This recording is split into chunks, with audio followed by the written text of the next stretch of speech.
Bismillahirrahmanirrahim. Assalamualaikum warahmatullahi wabarakatuh. Memahami maksud kalimat lillahi ta'ala. Soal: lillahi ta'ala, apakah yang dimaksudkan dengan lillahi ta'ala? Jawab: ya, betul. Maksudnya karena Allah Subhanahu wa ta'ala. Soal: namun apakah pula yang dimaksudkan karena Allah Subhanahu wa ta'ala? Jawab: ketika di sekolah dahulu, ustadz dan ustadzah memberitahu kepada kami murid-murid agar melakukan sesuatu perkara karena Allah Subhanahu wa ta'ala. Terus terang kukatakan, waktu itu aku masih tidak mengerti. Aku kabur, tidak tahu apa-apa. Mungkin karena pikiranku masih mentah dan kurang matang.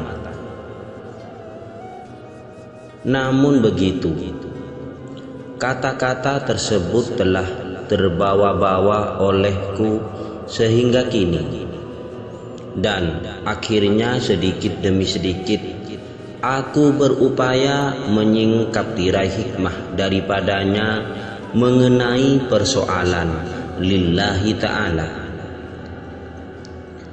Segala-galanya berhajat kepada lillahi ta'ala, memberi lillahi ta'ala, menerima lillahi ta'ala, berjuang lillahi ta'ala, bersahabat lillahi ta'ala, beribadah lillahi ta'ala, berceramah serta berusaha lillahi ta'ala, menulis lillahi ta'ala, bercinta dan berkasih sayang lillahi ta'ala, dan sebagainya.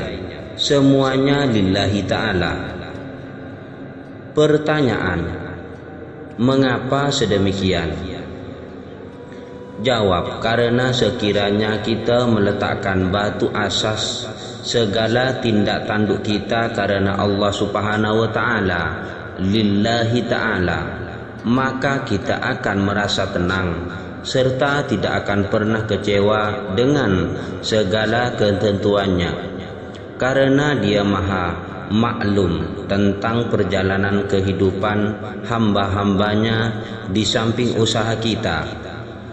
Sebab itulah mengapa ada kalanya perlu kita berdamping dengan orang-orang tua yang soleh, karena mereka lebih berpengalaman dalam kehidupan.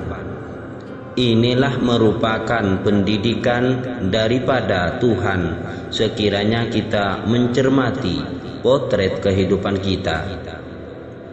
Karena Tuhan telah berfirman yang artinya, dan bertakwalah kamu kepada Allah.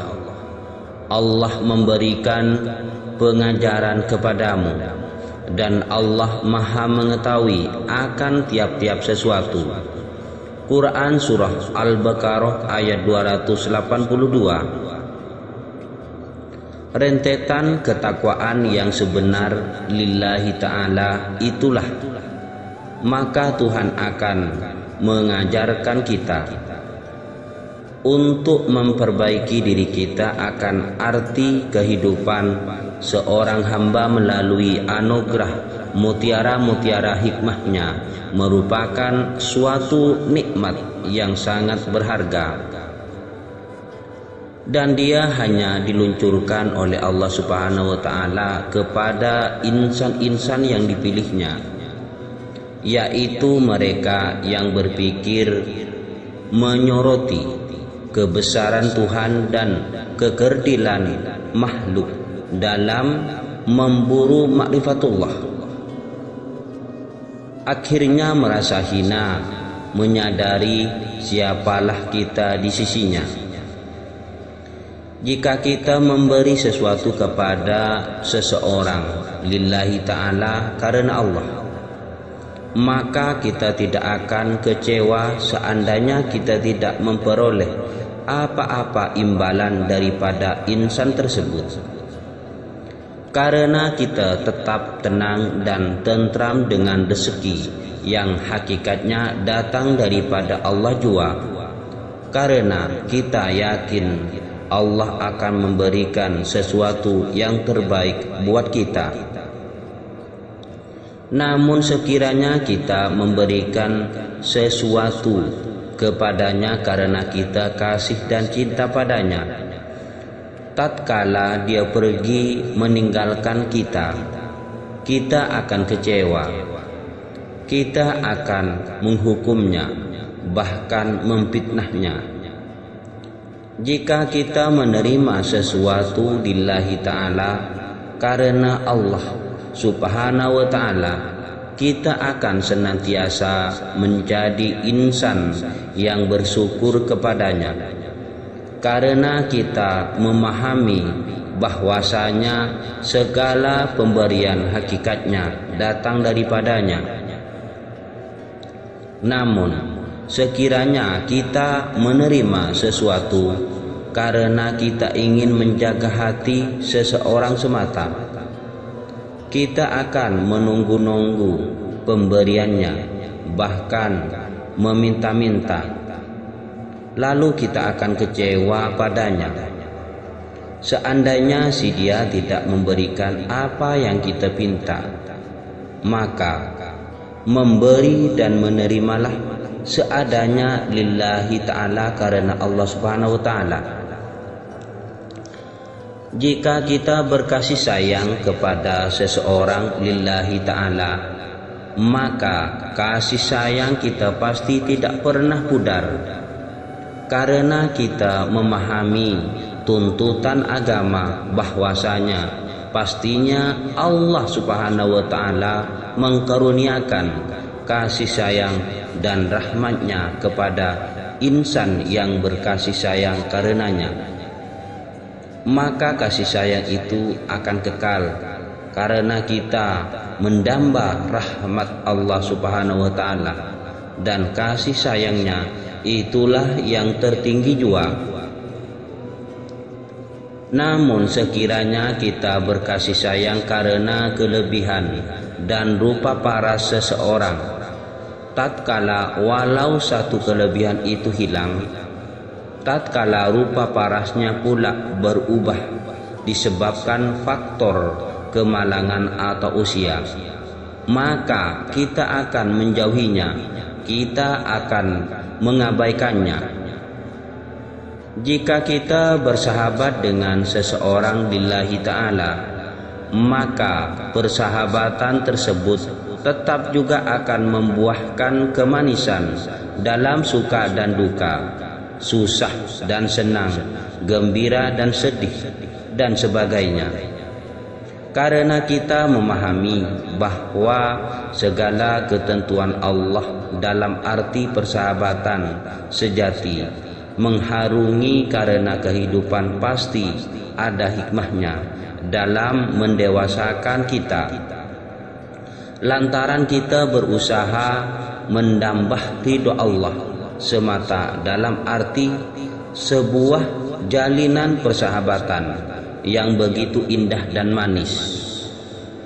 Namun sekiranya kita bersahabat dengan seseorang karena kehebatan dan kemuliaan yang ada pada dirinya, tatkala kehebatan dan kemuliaan itu kian hilang darinya, kita akan meminggirkannya, kita tidak akan mempedulikannya, karena apa yang kita harapkan daripadanya sudah tiada, yaitu kehebatan dan kemuliaan. Sedangkan kemuliaan itu hanyalah terletak pada Islam, bukan pada batang tubuh individu.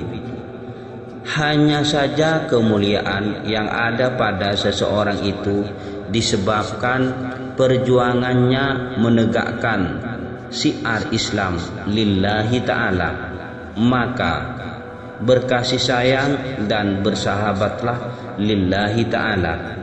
Pastinya kasih sayang dan persahabatan itu akan kekal hingga ke surga.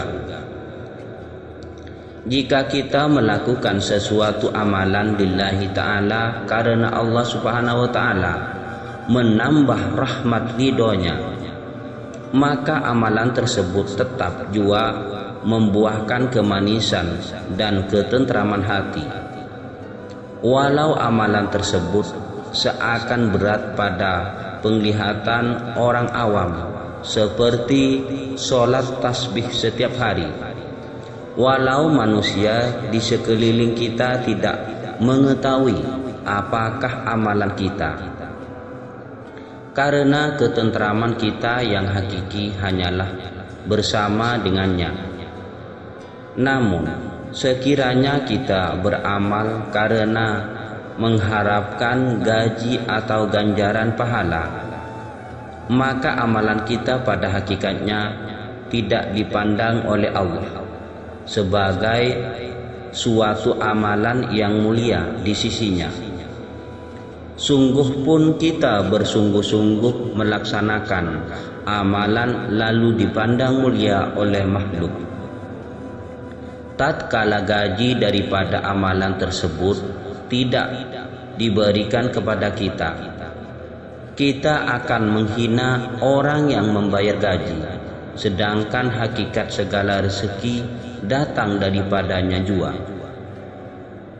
Jika kita menuntut ilmu lillahi ta'ala, maka secara tidak langsung kita akan bersungguh-sungguh mempelajari ilmu Allah. Tidak pernah kenal arti bosan dan jemu, tidak pernah kecewa, sungguh pun akhir kita tidaklah seberapa. Karena kita melihat keberkatan menuntut ilmu yang memberikan cahaya kepada penuntutnya, bukan kecemerlangan dan mata ganjaran duniawi menjadi matlamat kita. Seterusnya Allah membukakan jalan pada pecinta ilmunya. Namun sekiranya kita menuntut ilmu karena ingin bekerja mewah, inginkan sijil, bergaji besar, dan cemerlang di dalam pemeriksaan, pada hakikatnya niat tersebut telah menyimpang dari tujuan asal kita. Karena seandainya kita cemerlang dalam pemeriksaan, namun tiba-tiba kita tidak dapat memperoleh pekerjaan serta gaji yang lumayan, kita akan menyalahkan takdir Tuhan. Kita akan tertipu dengan dunia. Kita tidak memahami sunnatullah. Kita dibutakan mata hati menyingkap hikmah, sedangkan matlamat kita adalah Allah. Segala-galanya adalah Allah. Maka lakukanlah sesuatu amalan serta menuntut ilmu lillahi ta'ala hanya karena Allah subhanahu wa ta'ala. Kelak ketentraman hakiki bakal menjelma walau dalam suka dan duka, karena Allah tidak pernah mengecewakan hamba-hambanya. Karena Allah aku bisa beribadah, karena Allah aku bisa bersedekah, menolong, bekerja dan lain-lain. Karena Allah yang menggerakkanku sehingga aku bisa berdiri, ruku, sujud dan duduk. Semuanya semata-mata karena Allah subhanahu wa ta'ala. Sekian, terima kasih. Assalamualaikum warahmatullahi wabarakatuh.